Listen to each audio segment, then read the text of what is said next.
Good morning children, welcome back our next science class.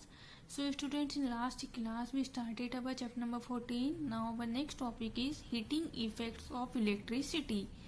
When an electric current passes through a conductor, some heat is generated. जब कोई electric current किसी conductor के through निकलता है, पास होता है, तो वो क्या होता है, जनरेट हो जाता है. Do you know why it happens? ये सब जानते हैं ऐसा क्यों होता है. You know that every material resistance the flow of electric current that flow through it. हम जानते हैं कि जितने भी रेजिस्टेंस होते हैं, प्रतिरोध होते हैं, जिन्हें बोलते हैं हम फ्लो ऑफ इलेक्ट्रिक करंट, उसमें से यदि इलेक्ट्रिक करंट फ्लो होता है डेट फ्लो थ्रू इट, तो उसमें से फ्लो होना स्टार्ट हो जाता है. दिस टर्म एट रेजिस्टेंस, जिसे बोलते हैं हम रेजिस्टेंस या प्रतिरोधक बोलते हैं. Good conductors also have some resistance, और जितने भी अच्छे कंडक्टर्स होते हैं इलेक्ट्रिक के या हीट के, वो अच्छे रेजिस्टेंस होते हैं. We use a number of heating device such as geyser, heating road, electric press etcetera. हम बहुत सारे हीटिंग डिवाइस यूज करते हैं, जैसे गीजर, हीटिंग रोड, इलेक्ट्रिक प्रेस एक्सेट्रा. This device often use tungsten and nichrome as heating element. तो उसके लिए हम लोग क्या यूज़ करते हैं, टंगस्टन धातु और नाइक्रोम यूज़ करते हैं एज हीटिंग एलिमेंट्स के रूप में. Because they heat up to high temperature. ऐसा क्यों होता है, क्योंकि वो ज़्यादा टेम्परेचर पे हीट हमें देते हैं. A conductor with a high resistance is called a resistor. और ऐसे कंडक्टर जिनकी हाई रेजिस्टेंस होती है उसे बोलते हैं हम रजिस्टर्स बोलते हैं. Nichrome wire is often use as a heating device. और जो नाइक्रोम वायर होता है उसका यूज़ अधिकतर हम हीटिंग डिवाइस में ही करते हैं. Because it has a very high resistance. ऐसा इसलिए क्योंकि वो उसकी ज़्यादा जो हाई रेजिस्टेंस होता है वो ज़्यादा होता है. This wire is made them thin and long since it increase the resistance. और ये वायर एक पतली और लंबी सीन से बनाया जाता है, जो क्या होता है, रेजिस्टेंस को ज़्यादा बढ़ाता है.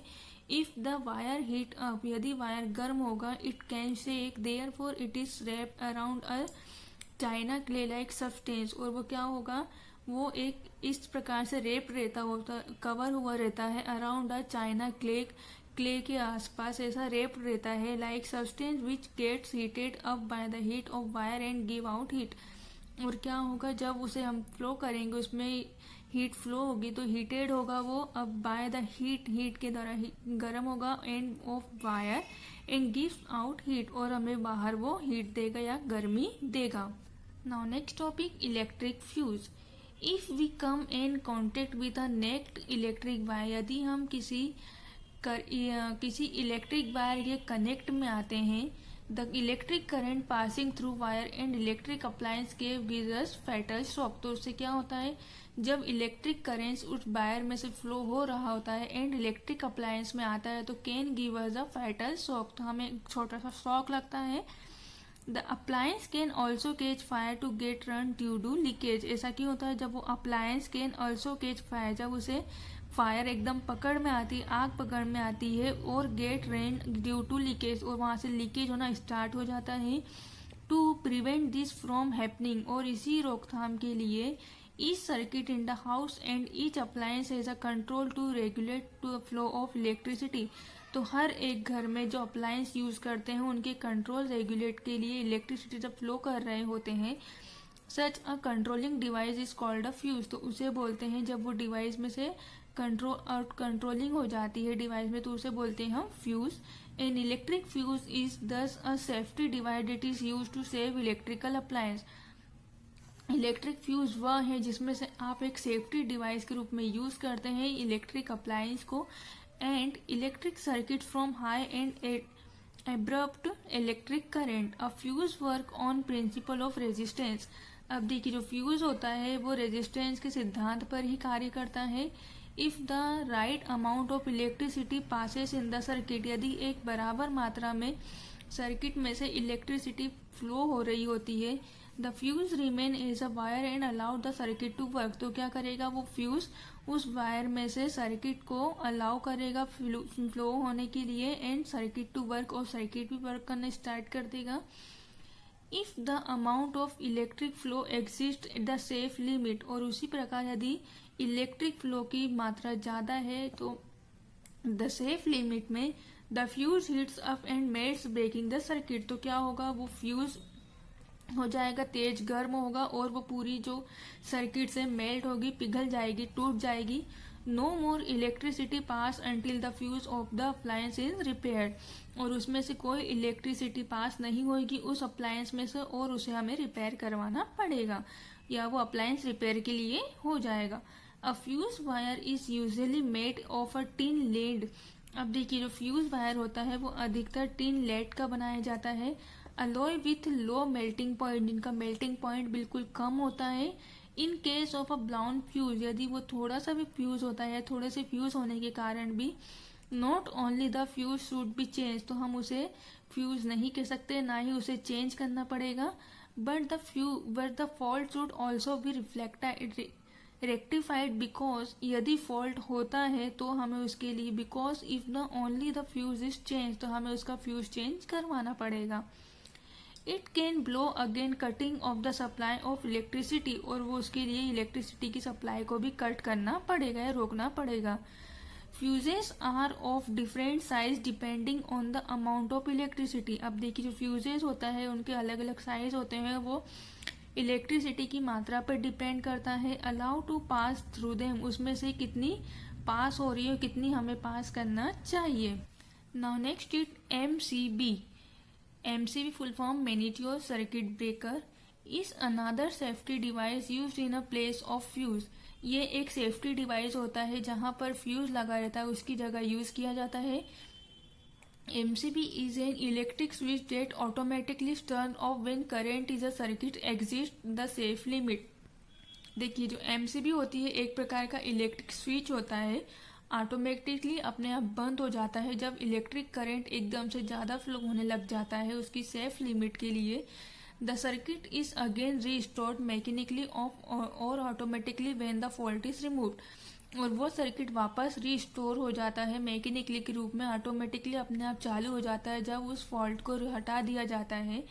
The MCB is usually better than a fuse, और MCB एक बहुत अच्छा है फ्यूज की जगह यूज करने के लिए. It is not required to be change like a fuse, और उसे बार बार फ्यूज जैसे चेंज नहीं करना पड़ता है.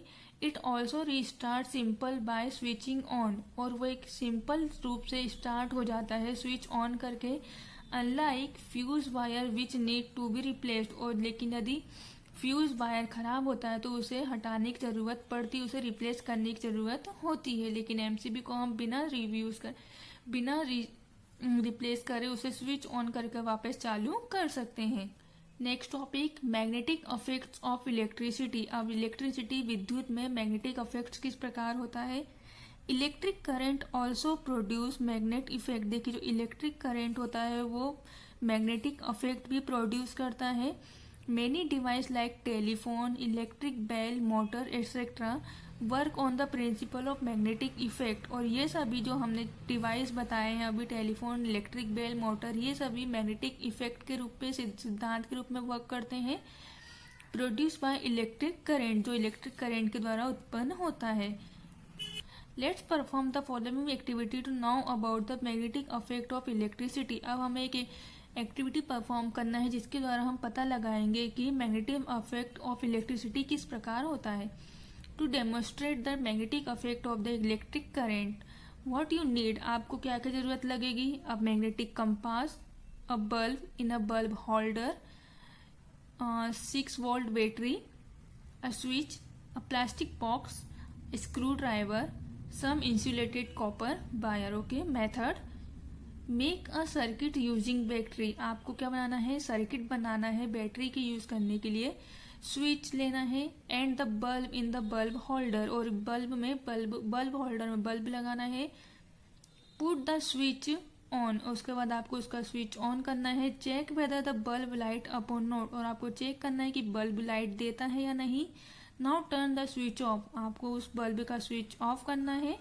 Place the magnetic compass on the wire, आपको क्या करना है, जो मैग्नेटिक कंपास वायर है उसके पास में मैग्नेटिक कंपास रखना है. And ensure the needle point toward north, और उनके दोनों पॉइंट को अलग अलग रखना है, नॉर्थ पॉइंट और नॉर्थ पॉइंट की तरफ उसे रखना है, ठीक है, उस कंपास को।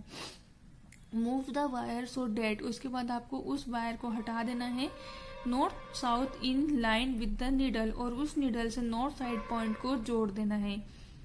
पुट द स्विच ऑन, वापस से स्विच ऑन करना है। डज द बल्ब लाइट, तो क्या बल्ब जलेगा। Now check what happen to the compass needle when electricity flow the wire, तो आपको चेक करना है कि क्या होता है जब उस कंपास नीडल को व्हेन इलेक्ट्रिसिटी फ्लो, जहां से इलेक्ट्रिसिटी फ्लो हो रही होती है थ्रू द वायर के द्वारा। Turn the switch off, see what happen, switch off करना है, वापस से आपको ऑब्जर्व करना है आपने क्या देखा है। Try this with the battery connected the other way round, उसी प्रकार आपको इसके और अगले बैटरी कनेक्टेड करना है द अदर वे राउंड में, यदि और राउंड आपको इसके करना है तो। Observation, the north tip of the compass needle points in the direction of current, देखिए जो नीडल रहता है, जो मैग्नेटिक कंपास का नॉर्थ टिप रहता है, नीडल पॉइंट रहता है in the direction of current, तो वो करंट की डायरेक्शन में फ्लो होगा। Conclusion, an electric current produce magnetic affect around a conductor, ऐसा हम कह सकते हैं कि इसका कंक्लूजन हमारा ये निकला कि जो मैग्नेटिक कंपास रहता है वो भी इलेक्ट्रिक करंट प्रोड्यूस करता है कंडक्टर के आसपास। Okay, the previous activity so that when a current passes through a conducting wire, अभी हमने प्रीवियस एक्टिविटी करी तो हमने देखा है कि जब करंट पास होता है किसी कंडक्टिंग वायर के द्वारा, अब मैग्नेटिक फील्ड इज प्रोड्यूस, तो वहां पर चुंबकीय क्षेत्र भी, चुंबकीय गुण भी उत्पन्न हो जाता है अराउंड द कंडक्टर के आसपास। This is known as a magnetic effect, जिसे हम magnetic effect of electric current या विद्युत प्रवाह का मैग्नेटिक इफेक्ट के नाम से जानते हैं। अ Dutch scientist Hans Christian Oersted was the first one two observe in 1820। 1820 में डच वैज्ञानिक थे, उन्होंने इसको सबसे पहले ऑब्जर्व किया था। This property of electricity help in making of electromagnet, और इसी प्रॉपर्टी का यूज उन्हें, इसी इलेक्ट्रिसिटी प्रॉपर्टी का हेल्प इस इलेक्ट्रोमैग्नेट बनाने में किया था। The study of the relationship between electricity and the magnetism is called electromagnetism, और देखिए जिस अध्याय जिसमें हम इलेक्ट्रिसिटी और मैग्नेटिज्म के बारे में पढ़ते हैं, उनके रिलेशनशिप को समझते हैं, पढ़ते हैं, उसे बोलते हैं हम electromagnetism. Okay, now next is electromagnets. If a wire is wrapped around a piece of iron and electricity is passed through the wire, यदि हम एक वायर के आसपास किसी, if a wire is wrapped, wire को किसी piece of iron and electricity, किसी iron के पीस से रेप्ट कर दे, कवर कर दे, एंड उसमें जब उस वायर में इलेक्ट्रिसिटी को पास करें, when the piece of iron become a temporary magnet, तो क्या होगा, जो आयरन के पीस है वो भी थोड़ी देर के लिए मैग्नेट, चुंबकीय गुण दर्शाएंगे। Such a temporary magnet is called electromagnet, और इसी प्रकार के कुछ देर के लिए जो चुंबकीय गुण होता है उसे बोलते हैं हम electromagnet. It behave like a magnet, और वो चुंबक की तरह ही व्यवहार करेंगे। Till the electric current keep flowing through the wire, जब तक उनमें इलेक्ट्रिक करंट फ्लो होता रहेगा उस वायर में, तब तक वो उस प्रकार का ही इलेक्ट्रोमैग्नेट का ही गुण दर्शाएंगे। So student, that's all for now. In next class we were discussing about next topic. Thank you. Have a nice day.